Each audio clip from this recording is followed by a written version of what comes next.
Hi everyone, welcome to global online. आज हम बात करेंगे कि दिसंबर 2024 एग्जाम को क्वालिफाई करने के लिए मिनिमम आपको कितने मार्क्स लेकर आने होंगे। ये बहुत इंपॉर्टेंट वीडियो है जिसमें स्टूडेंट्स आपके सब्जेक्ट और आपकी कैटेगरी के हिसाब से मैं बताऊंगी कि कितने नंबर 300 में से कितने मार्क्स लेकर आने पर पेपर क्वालिफाई किया जा सकता है। और आप सभी को आपका जो टारगेट है उसको अचीव करने के लिए पेपर वन का एक कंप्लीट कोर्स भी मैं लेकर आई हूँ, जिसका न्यू बैच स्टार्ट हो रहा है। इस बैच की सबसे खास बात ये है कि यहाँ पर आपको रोज 2 से 3 लाइव लेक्चर्स के साथ पेपर से पहले हम पूरा सिलेबस कवर करवाएंगे। साथ ही सिलेबस के साथ आपकी रिवीजन भी होगी, वो भी पीवाईक्यूज और मोस्ट एक्सपेक्टेड एमसीक्यूज के साथ। आपको एक स्पेशल व्हाट्सएप ग्रुप में ऐड किया जाएगा जहां पर हर क्लास के बाद आपको इमीडिएट पीडीएफ मिल जाएगी, जिससे स्टूडेंट्स आप अपना नोट्स बनाने का समय बचा सकते हो और बेहतर तरीके से रिविजन कर सकते हो। अपडेटेड मॉक टेस्ट है जिसमें से as it is questions exam में आएंगे, एंड ये सभी चीजें हम आपको इंग्लिश और हिंदी दोनों लैंग्वेजेस में प्रोवाइड करते हैं।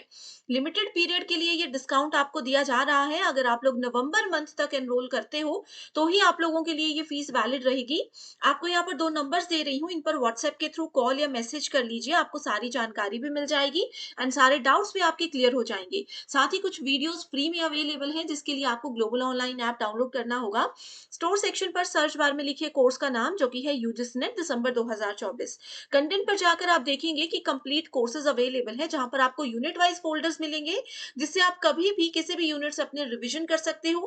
प्रीवियस ईयर पेपर्स आप देखें यहाँ पर वीडियो फॉर्मेट में है, जिसमें कि कुछ इजी ट्रिक्स आपको बताई जाएंगी जो डेफिनेटली एग्जाम में आपको आंसर्स को आइडेंटिफाई करने में हेल्प कर सकती है।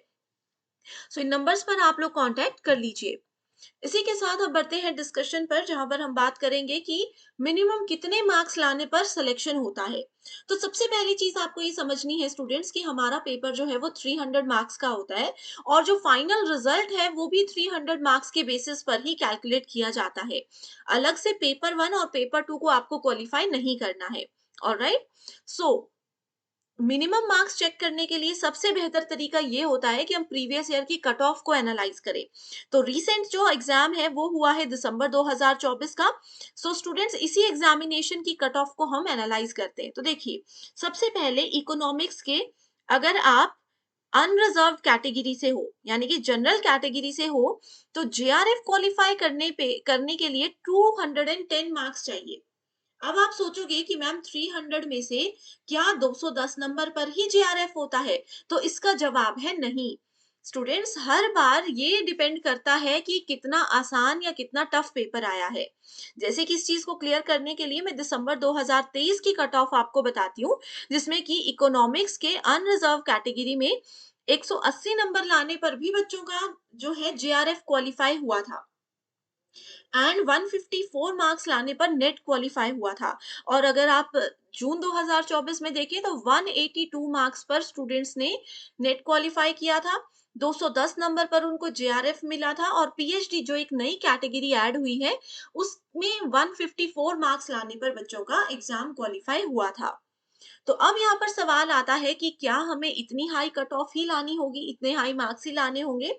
तो देखिए स्टूडेंट्स, आप अगर किसी भी सब्जेक्ट से हो, economics, computer science, commerce, history, labour science, कुछ भी आपका सब्जेक्ट है, अगर आप जनरल कैटेगरी से हो तो आज के समय में आपको 200 से ज्यादा नंबर लेकर आने होंगे, तब कहीं जाकर आपका जेआरएफ क्वालिफाई होगा। ये हर सब्जेक्ट के जनरल कैटेगरी के स्टूडेंट्स के लिए मैं बात कर रही हूँ। क्लियर? इसके अलावा अगर हम लोग बात करें अदर कैटेगरीज की, आप देखो यहाँ पर इकोनॉमिक्स मैंने आपको बताया, ठीक है। इसके अलावा जैसे फिलोसफी की अगर हम बात करें, तो फिलोसफी में देखो 202 नंबर पर जेआरएफ हुआ था, 180 नंबर लेकर आने पर बच्चों का नेट हुआ था, एंड 154 लाने पर जेआरएफ हुआ था। तो ओवरऑल मैं आपको यही बताना चाहती हूँ कि जनरल कैटेगरी से हो और जेआरएफ लेना चाहते हो, तो ये टारगेट रखो कि 300 में से आपको एटलीस्ट 200 से ज्यादा नंबर लेकर आने होंगे। वहीं अगर आपका टारगेट जेआरएफ नहीं है, अगर आपका टारगेट है कि आपको सिर्फ और सिर्फ नेट क्वालिफाई करना है, मैं यहाँ पर लिख रही हूँ सारी चीजें, आप ध्यान से सुन लीजिएगा। अगर आपका टारगेट है कि आपको जेआरएफ क्वालिफाई करना है जनरल कैटेगरी से, तो आप लोग 200 से ज्यादा नंबर लेकर आइए। ठीक है? अगर आपको नेट क्वालीफाई करना है, तो एटलीस्ट 180 से ज़्यादा नंबर अगर होंगे, तो चांसेस आपके पक्के रहेंगे। और वहीं अगर हम पीएचडी की बात करें, तो पीएचडी में स्टूडेंट्स लगभग 150 से लेकर 160 नंबर लाने पर आपका जो है पीएचडी में एडमिशन हो सकता है। ये सारी इंफॉर्मेशन है फॉर जनरल कैटेगरी स्टूडेंट्स। इसके अलावा अगर हम अदर कैटेगरीज की बात करें, तो आप लोगों को इनसे 10 से 12 नंबर कम लेकर आने हैं, तो भी आपका एग्जाम क्वालिफाई हो सकता है। फॉर एग्जाम्पल, अगर आप एससी एसटी कैटेगरी से हो, तो जेआरएफ के लिए 200 नंबर की जगह पर अगर आपके 180 मार्क्स भी आ रहे हैं या उसके ज्यादा आ रहे हैं, तो आपका क्वालिफाई हो सकता है। नेट के लिए ऑलमोस्ट 170 मार्क्स लाने पर आपका नेट हो सकता है, और पीएचडी के लिए 130 या 140 मार्क्स पर भी सिलेक्शन हो सकता है।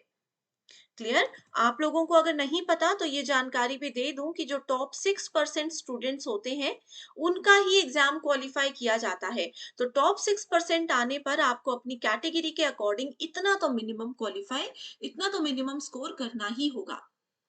ठीक है? अब देखिए, यहाँ पर और भी सब्जेक्ट्स हैं, आप जैसे कि देख सकते हो। अगर हम हिस्ट्री की बात करें, तो हिस्ट्री सब्जेक्ट में यहाँ पर परसेंटाइल में मार्क्स दिए हैं। अगर आपका भी history, commerce, political science, management ये सब्जेक्ट है और परसेंटाइल में मार्क्स दिए हैं, तो स्टूडेंट्स आपको इसको पहले नॉर्मल मार्क्स में कन्वर्ट करना होगा। परसेंटाइल इसलिए दिया जाता है क्योंकि आपके पेपर जो है वो मल्टीपल शिफ्ट्स में हुए हैं। ऑलराइट, सो यहाँ पर आप लोग देख सकते हो, बहुत सारे सब्जेक्ट्स अवेलेबल हैं। अब क्योंकि इतने सब्जेक्ट्स हैं, सबको डिस्कस करना पॉसिबल नहीं है। जैसे यहाँ पर एजुकेशन की बात करते हैं, तो जेआरएफ हुआ था 218 नंबर पर। ठीक है? 190 नंबर लाने पर नेट क्वालिफाई हुआ था, 162 पर जेआरएफ में, सॉरी, पीएचडी में एडमिशन मिली थी। तो ये सब चीजें आपको ध्यान में रखनी है। अब यहाँ पर इतने सारे सब्जेक्ट्स हैं, देखिए 49 पेजेस की ये टोटल पीडीएफ है। तो इतना सारे सब्जेक्ट्स को डिस्कस कर पाना पॉसिबल नहीं है। तो आप लोग एक काम कर सकते हो, आप लोग ये वाले नंबर्स पर व्हाट्सएप पर कांटेक्ट कर सकते हो, और आप लोगों को कट ऑफ की जो लिस्ट है, जिस लिस्ट से मैं आपको ये जानकारी दे रही हूँ, इसका लिंक मिल जाएगा। ठीक है? या फिर इसके वीडियो के डिस्क्रिप्शन में भी मैं लिंक ऐड कर देती हूँ, आप वहां से इसको ओपन करके देख लीजिए, आपको पता चल जाएगा कि कितने मार्क्स आपके सब्जेक्ट में आपको लेकर आने हैं। बस ओवरऑल आइडिया जो दिया वो ध्यान में रखना कि 300 में से ये स्कोर करना है। तो आप लोग अभी काम करिए, पेपर 1 और पेपर 2 दोनों का टारगेट सेट कर लो कि भाई पेपर 1 में मुझे 100 में से 80 मार्क्स लेकर आने हैं। ठीक है? पेपर 2 में 200 में से मुझे कम से कम 150 मार्क्स लेकर आने हैं, फिर कहीं जाकर के हमारा पेपर क्वालिफाई होगा। ठीक है? फिर कहीं जाकर पेपर क्वालिफाई होगा। तो इस तरीके से एक टारगेट सेट कर लो कि इतना हमें लाना ही है स्कोर। ऑलराइट स्टूडेंट्स, और भी कोई डाउट्स हैं, आप मुझे कमेंट करके बता सकते हो, मैं डेफिनेटली आपकी हेल्प करूंगी।